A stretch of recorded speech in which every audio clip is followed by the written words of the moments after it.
The Brain Injury Guide and Resources is a tool for professionals, community members, and family to understand traumatic brain injury, as well as how to promote better living for those who live with a TBI.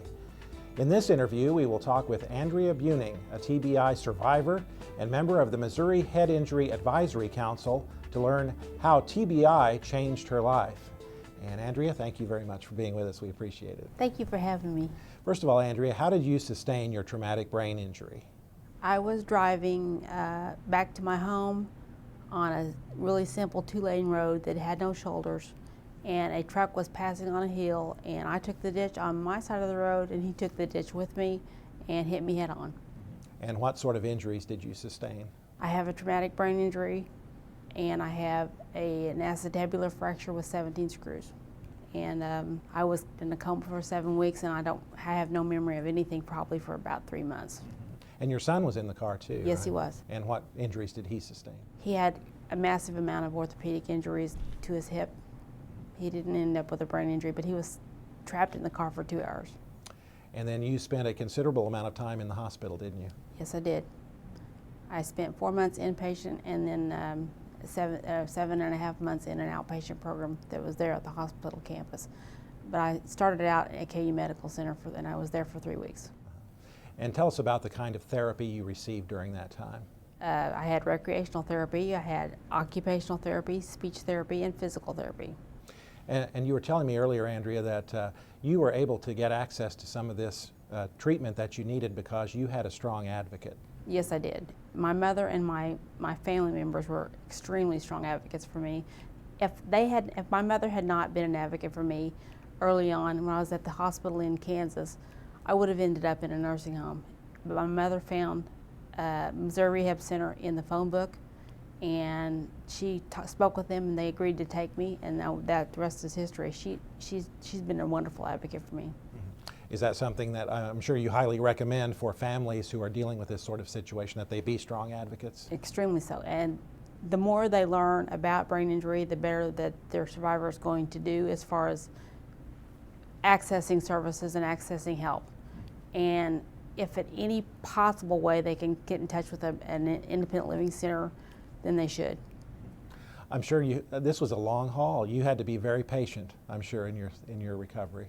Well, probably the first 2 years I was probably in a fog. While I was in the hospital, I definitely was in a fog because I just went along with the program.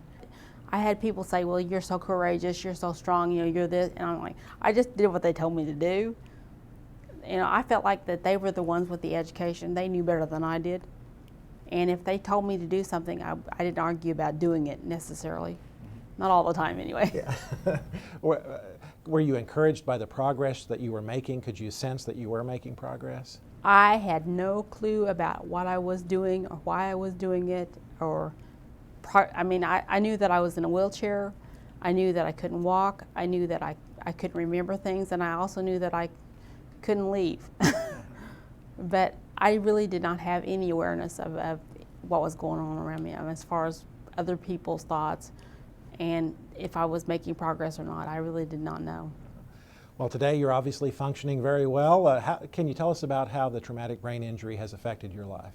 Well, okay, I've had 3 neuropsychological evaluations, and the first one was done very soon after my injury, and it did not come out well at all. My second one was done while I was going through voc rehab when I was still at the hospital, but the last one was done a 1.5 years ago, and it was requested by the disability support services at the university that I was involved in. And at that time, the neuropsychologist told me something that gave me a lot of hope and gave me a lot of encouragement. He told me that IQ has nothing to do with functional outcome, and he would not even tell me what my results were from the testing until he had told me that I'm functioning far above what they expected me to function. So that really made me feel good. Mm-hmm. What sorts of things are easy for you now or difficult for you to do? Organization is a constant thing that I have to work on all the time. I live by a schedule. My life is by a schedule. I have to know where I'm going exactly, and I have to know how long it's going to take me to get there. I have to use a GPS that speaks to me rather than reading a map, because I obviously can't do that.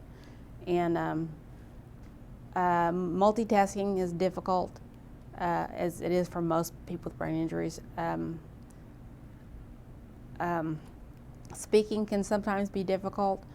If I get nervous or if I get stressed in any way, I'll start stuttering and I won't remember words, or I'll say red when I mean blue, or they call that word finding problems, and I get really exhausted easily. And if I get too much going on at once, I have a tendency to overload, and it's kind of like, you know, how circuitry, you know, in a home will overload and flips the breakers. Well, that's me. And your work on the Missouri Head Injury Advisory Council, Andrea, tell us about that. Why do you think that's important? People with brain injuries need an advocate. Throughout the state, they need an advocate. They need their families, for one, because families usually are able to make decisions for them that they can't make for themselves. An advocate at the state level is very important because people with brain injuries don't have enough services available to them, and many times the normal population does not understand what a person with a brain injury needs and what a person with a brain injury wants, and they have a hard time communicating those things. And an advocate at the state level is extremely important because we can make more of a difference there than we can one-on-one. What advice would you have for others facing TBI and their family members? Learn everything you can about what's available. Learn everything you can about brain injury in general. The one thing I did for myself was when I got out of the hospital and I was at home, I spent a lot of time on the internet just reading information about brain injuries. I learned a lot about myself that way. All right, Andrea, thank you so much for sharing your story with us today. Thank you for watching this interview on how a TBI affects a life, a service of the Brain Injury Guide and resources.